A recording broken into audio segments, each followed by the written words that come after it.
हासालङ्कृतवटमूलं वरशार्दूलाजिनकृतचेलं व्यालोज्वलयितचूडालं करसङ्कलिताक्षगुटिमालं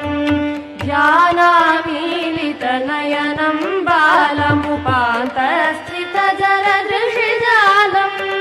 चेतश्चिन्तयदेशिकमाद्यमनाधारं भुवनाधारं